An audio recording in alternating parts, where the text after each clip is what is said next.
आज मैं आपको इस वीडियो के माध्यम से क्लास 10th का जो मैथमेटिक्स है उसका मैं सेकंड चैप्टर लेकर आ रहा हूं और आज मैं कराऊंगा इंट्रोडक्शंस है। सबसे पहले हम यहाँ पे पॉलिनोमियल्स का जो है इंट्रोडक्शंस करेंगे। सबसे पहले हम समझेंगे यहाँ पे कि पॉलिनोमियल्स क्या होता है। तो चलिए हम पॉलिनोमियल्स के बारे में पहले डिस्कस करते हैं। तो हम देखते हैं सबसे पहले क्या है हमारे पास पॉलिनोमियल्स यानी बहुपद। ठीक है, यहाँ पे सबसे पहले पॉलिनोमियल्स को डिफाइन करने के लिए हम देखेंगे क्या है, let X be a variable.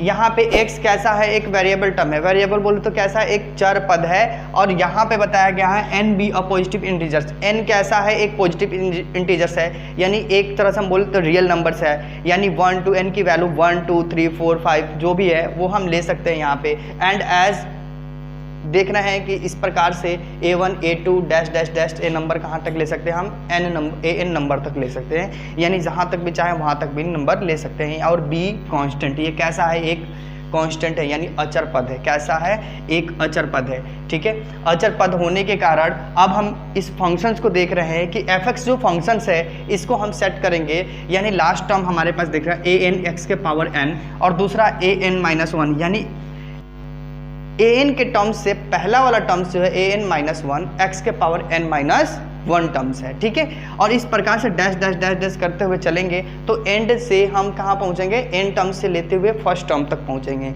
यानी यहाँ पे लिखा गया है a1x plus a1 0, last terms हमारा कहाँ पहुँच जाएगा, a0 तक पहुँच।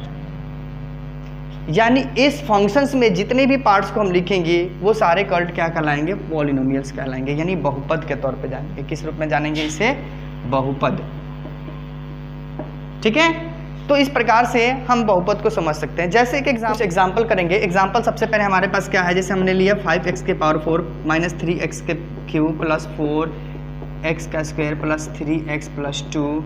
इस तरीके से हम एक एग्जांपल ले सकते हैं। इसके अलावा अगर हम दूसरा एग्जांपल लेना चाहते हैं 3x के पावर क्यूब माइनस 6x का स्क्वायर प्लस 3x माइनस 4।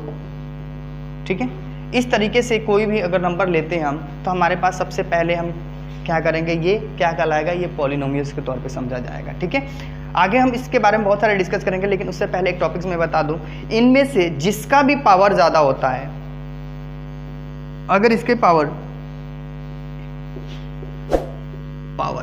यानी इसका भी पावर देख रहे हैं दोनों में कि ये टर्म्स है, यानी 5x के पावर 4 के पावर जो है मैक्सिमम है। तो जिसका पावर मैक्सिमम होता है यानी हाईएस्ट जिसका पावर होता है, जिसका पावर हाईएस्ट होता है वो क्या होता है, डिग्री ऑफ पॉलिनोमियल।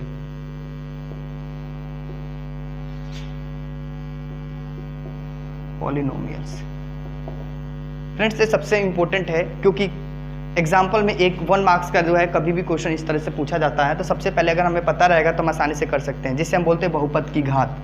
क्या बोलते हैं, बहुपद की घात के तौर पे जानते हैं। ठीक है, अगर हम इसमें बात करें डिग्री ऑफ पॉलिनोमियल्स तो क्या होगा, डिग्री ऑफ पॉलिनोमियल्स 3x का क्यूब प्लस इस वाले फॉर्म में तो कितना होगा, इसमें 3 होगा। अगर इस वाले नंबर में देखें तो सबसे ज़्यादा क्या होगा, 5x के पावर 4 है तो डिग्री ऑफ पॉलिनोमियल्स कितना होगा, 4 होगा। ठीक है, यहाँ पे डिग्री ऑफ पॉलिनोमियल्स कितना होगा, 3, और यहाँ पे कितना होगा, 4। इस तरीके से हम क्या निकाल सकते हैं, यानी डिग्री ऑफ पॉलिनोमियल्स यानी बहुपद की घात भी निकाल सकते हैं। ठीक है, अब हम पढ़ेंगे यहाँ पे पॉलिनोमियल्स के टाइप्स। हम सबसे पहले देखते हैं, तो सबसे पहले पॉलिनोमियल्स की टाइप्स की अगर बात करते हैं तो इसमें क्या होता है, लीनियर पॉलिनोमियल्स होता है पहला।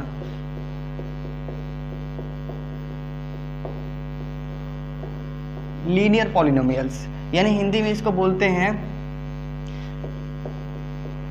रैखिक बहुपद। हम इसके बारे में डिस्कस करेंगे पहले। ठीक है, यानी किसी भी पॉलिनोमियल्स के अंदर अगर उसका पावर 1 हो तो वो नंबर्स जो होता है वो लीनियर पॉलिनोमियल्स कहलाता है, यानी रैखिक बहुपद कहलाता है। यानी क्या होना चाहिए, पावर जो होना चाहिए 1 होना चाहिए। Power should be 1। पावर कैसा होना चाहिए, 1 होना चाहिए। जैसे हम एक एग्जांपल लेंगे, example x plus 1 3x minus 4, यानी हम यहाँ पे देख रहे हैं नॉर्मली यहाँ पे इसका पावर x के पावर कुछ नहीं है तो 1 है।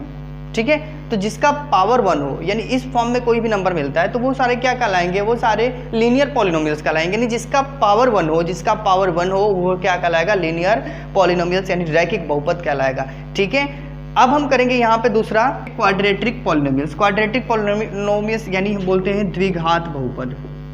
द्विघात बहुपद। अगर हम इस बहुपद की बात करें यानी जिसका पावर होना चाहिए 2 होना चाहिए, यानी जिसका पावर 2 है, इसका मतलब हम समझेंगे क्या, वो कैसा है, क्वाड्रेटिक है। जैसे हम एग्जांपल लेते हैं, जैसे 2x के पावर 2 प्लस 3x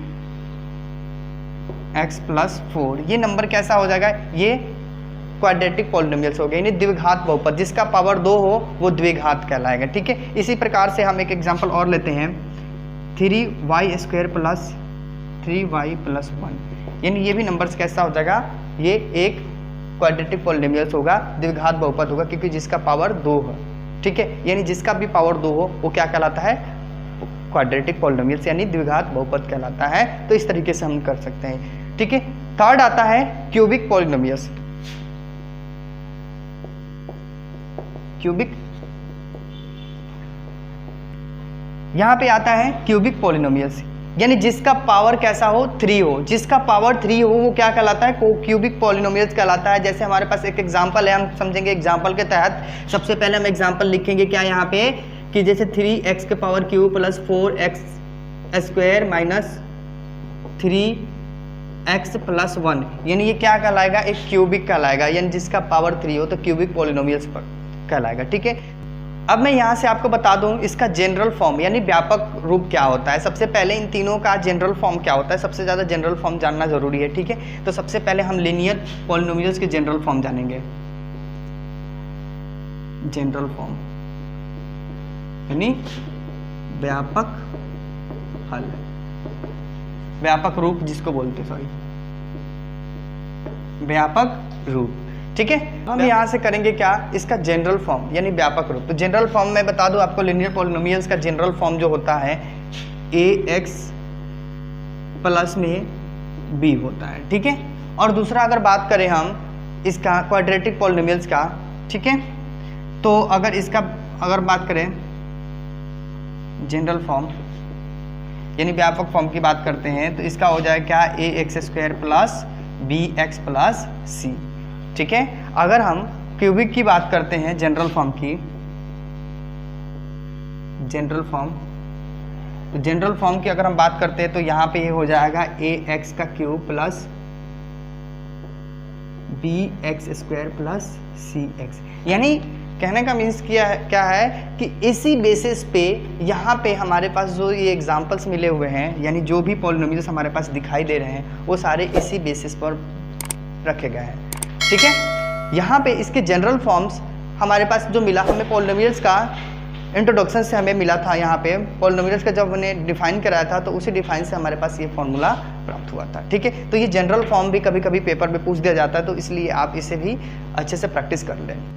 अब हमारे पास एक्सरसाइज आ गया 2.1। अब हम यहाँ से एक्सरसाइज 2.1 करेंगे, और सबसे पहले 2.1 में मैं आपको बता दूं कि इसमें ग्राफिकली मेथड से करना है और बहुत ही आसान है, ये 5 मिनट के अंदर में भी कंप्लीट होगा। तो सबसे पहले आप देखें कि इसमें क्वेश्चन क्या लिखा हुआ है। सबसे पहले हम देखें क्या है कि द ग्राफ ऑफ y का जो ग्राफ है, ठीक है, इक्वल टू px। जो y का ग्राफ है वो किस पे है, px पे है, यानी x एक्सिस पे है, ठीक है। यहाँ पे बता रहा है कि y का ग्राफ क्या है, graph of y equal to px। y का ग्राफ जो है किस पे है, px पे है। आर गिवन इन फिगर 2.10, जो डायग्राम दिया गया है इस डायग्राम पर है बिलो, ठीक है।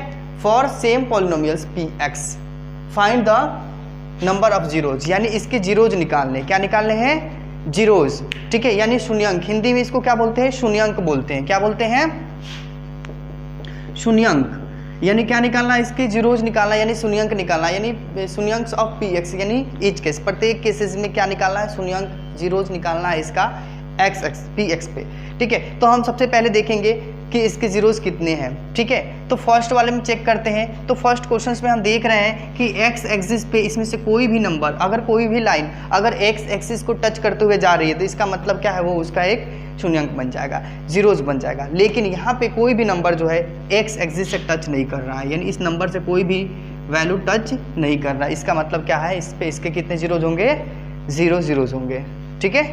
यानी लिख देंगे नो जीरोज, ठीक है, यानी कोई शून्यंक। इसके बाद से अब हम करेंगे क्वेश्चन नंबर सेकंड। देखते हैं यहाँ पे सेकंड पार्ट्स में क्या दे रखा है, ठीक है। तो अगर सेकंड पार्ट्स की अगर बात करते हैं सेकंड पे, तो देख रहे हैं कि एक्स एक्सिस पे, एक्स एक्सिस यानी एक्स से एक्स डैश ये वाला लाइन है, इस एक्सिस पे एक पॉइंट जो है यहाँ पे क्या कर रहा है, कट कर रहा है। इसका मतलब क्या है, इसके जीरोज कितने हो होंगे 1, ठीक है। जीरोज कितने हो जाएंगे 1, यानी हिंदी में शून्यांक कितने होंगे, इसके शून्यांक कितने होंगे 1, ठीक है। इसी प्रकार से अगर हम थर्ड क्वेश्चन पे चेक करते हैं, थर्ड क्वेश्चन हम देख रहे हैं कि यहाँ पे एक्स एक्सिस पर ये लाइन है 2 3, यानी तीन जगहों पे क्या कर रहा है, ये लाइन एक्स एक्सिस पे टच कर रहा है। तो टच कर रहा है तो हमारे पास कितने शून्यांक हो जाएंगे, जीरोज कितने होंगे, जीरोज होंगे हमारे टोटल 1 2 3, कितने जीरोज होंगे 3 जीरोज हो जाएंगे। बस हमारा आंसर हो गया। इसी प्रकार से अगला क्वेश्चन हम यहाँ पे देख रहे हैं कि एक्स एक्सिस पे किस 2 जगहों पे क्या कर रहा है, इस टच कर रहा है, ठीक है। तो 2 जगह पे टच कर रहा है तो इसका मतलब क्या होगा, हमारा जीरोज कितना हो जाएगा 2 हो जाएगा, ठीक है। नॉर्मली हम यहाँ पे लिख देंगे। इसके अलावा हम देख रहे हैं कि यहाँ पे जो नंबर्स हैं 1 2 3 4, यानी एक्स एक्सिस को 4 जगहों पे क्या कर रहा है, ये काट रहा है। कितने जगहों पे काट रहा है, 4 जगहों पे, यानी एक्स एक्सिस को 4 टाइम्स काट रहा है इसमें, ठीक है। तो इसके टोटल शून्यांक कितने हो जाएंगे, इसके जीरोज कितने होंगे 4, यानी शून्यांक इसके कितने होंगे टोटल 4 हो जाएंगे, ठीक है। टोटल जीरोज इसके कितने होंगे 4, क्योंकि इसके 4 टाइम्स 4 प्लेस पे क्या कर रहा है, इसको काट रहा है। अगला आ रहा है क्वेश्चन नंबर 6। इसमें देख रहे हैं हम कि एक्स एक्सिस जो है 1 2 3 टाइम्स जो है एक्स एक्सिस को ये काट रहा है। तो 3 टाइम्स यानी इसके शून्यांक कितने हो जाएंगे 3,